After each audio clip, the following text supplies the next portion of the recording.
Before we dive into today's video, I got one question for you guys. Who should be QB1 moving forward after this guy right here, Josh Dobbs, threw 4 interceptions against the Bears last night? I'll be giving you guys my answer here in a second, but type JH for Jaren Hall, NM for Nick Nolans, or if you're sticking with Josh Dobbs, type JD.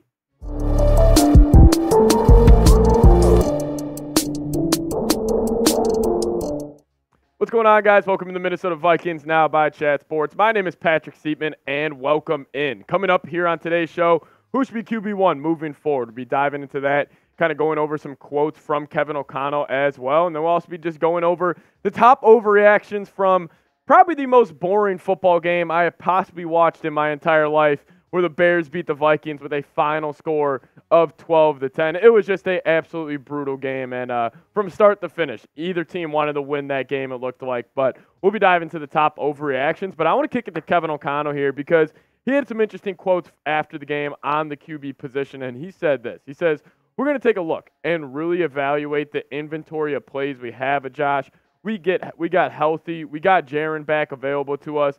And then Nick Mullins is available as well. So he's just going to evaluate everything. That's kind of like the takeaway from that. And honestly, I kind of like hearing that he's not going to commit to Josh Dobbs because, listen, Dobbs was terrible last night. I mean, we know the stats are just not good. 4 interceptions. One of them you can chalk up to Jordan Addison on that in-breaking route. He threw him a missile. It just kind of got on him a little fast. But, I mean, 22 of 32.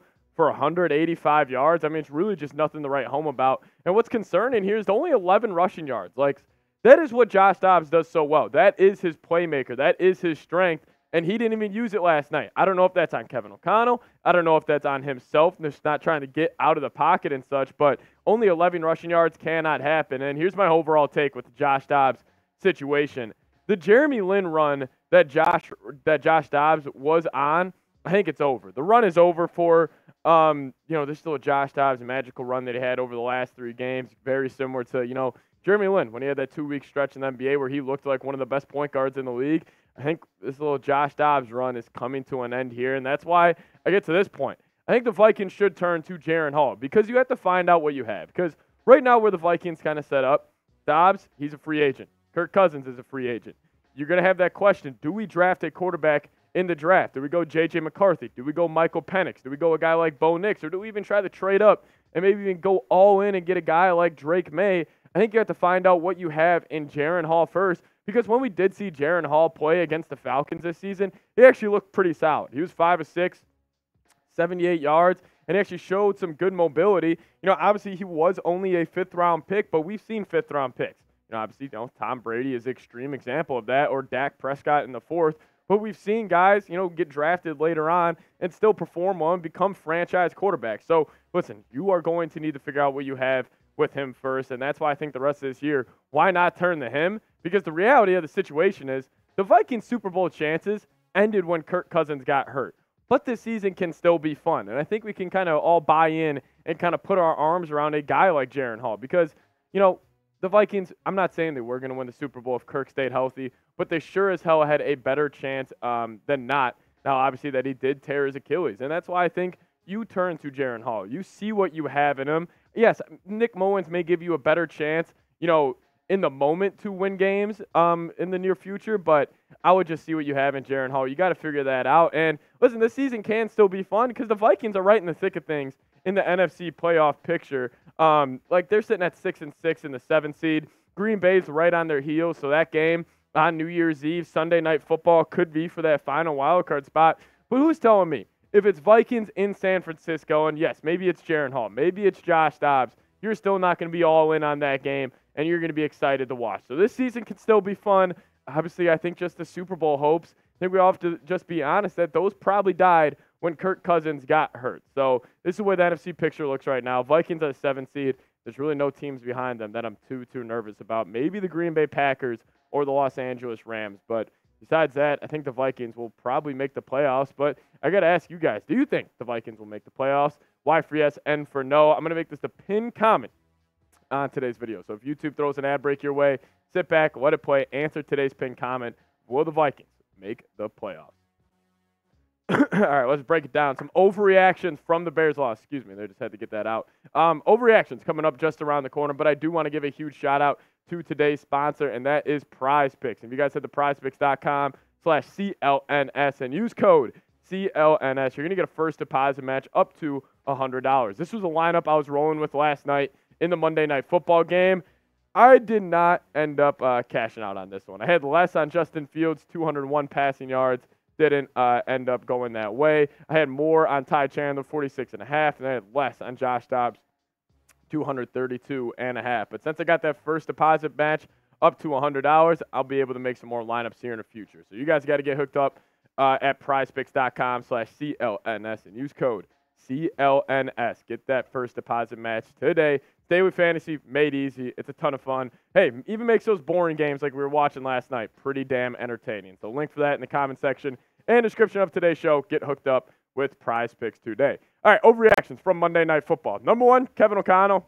He was just bad. That was a bad Kevin O'Connell game. And listen, he struggled the last 2 weeks. It feels like every single time the Vikings, have a chance, really take control of a football game, really put their kind of foot on somebody's neck and put them out and knock them out of the game. They just never do that. And the biggest issue I've had with the Vikings this whole season is the rushing attack. Like, again last night, another poor game on the ground where it's 17 carries, 73 yards. Like, you got Josh Dobbs in at quarterback. You're going to have to give him a running game. It's just kind of like this basic football analysis where it's like if you have a struggling quarterback, get him a running attack. But, Kevin O'Connell hasn't been able to scheme up a good running game.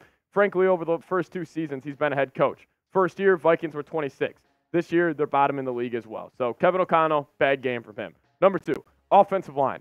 They were bad again. The Bears' front is actually better than most people think, obviously after they did trade for Montez Sweat. But the offensive line, they just looked fatigued yesterday. They looked fatigued against the Broncos. Ed Ingram was getting cooked again. It's really just it's been the epitome of his career. It's just the hills and valleys, kind of the roller coaster where it's like started off the year so bad. Really ended up picking it up midway through the year. Now over the last 3 games, he's been terrible. Even Brian O'Neill. Brian O'Neill got his ass kicked yesterday by Montez Sweat. Again, offensive line, maybe they need this bye more than anybody, but they struggled again yesterday. Number 3, if it's drops and turnovers, but specifically turnovers continue to be the story for the Minnesota Vikings, and they're averaging 2.08 turnovers per game this year. That's just awful. They're tied for the most in the NFL with 23 turnovers heading into week, 13 next week. So, listen, Vikings, turnovers are an issue. There are turnovers in week 1 against the Buccaneers that killed us. Week 2 against the Eagles. Every single loss this year, it's just been bad. But I do want to get positive here. Let's talk about Danielle Hunter.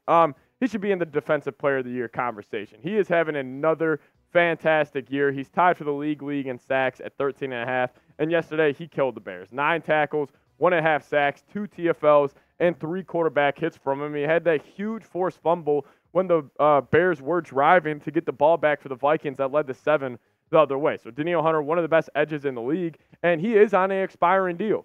You have to pay him. You got to dish out some cash and lock him up for the near future because he is a top 5 edge. You need those in the NFL if you want to seriously contend for a Super Bowl in the future. So Danielle Hunter, do whatever we can to keep him in Minnesota because I don't want to see the other side of things when we don't have number 99 on this football team. Another great year. He's been great in the run game. I just, you really got to give your flowers to a guy like that. And Ivan Pace, we can close out with him. Another great game. He is him. So I'm a big fan of Ivan Pace, and we've heard all the hype. It really does shock me, still dating back to the draft, that he did not get drafted because even here at Chat Sports, we had him as a top 100 player. Most just media sites had him as a top 100 player, and he, again, had another great game. He had 9 tackles all over the field, really causing havoc. And even off the edge, whenever Brian Flores decides to bring him, he is so shifty and his center of gravity is so low, where he's able to deke out these running backs that are trying to pick him up in blitz pickup. Schooled Roshan Johnson on one. Was able to get home to Justin Fields. Was also good in the run game again with the TFL and also had a QB hit. But he has fully lived up to the hype. Not even the hype of being drafted high. Just the hype that we heard from him out of rookie training camp.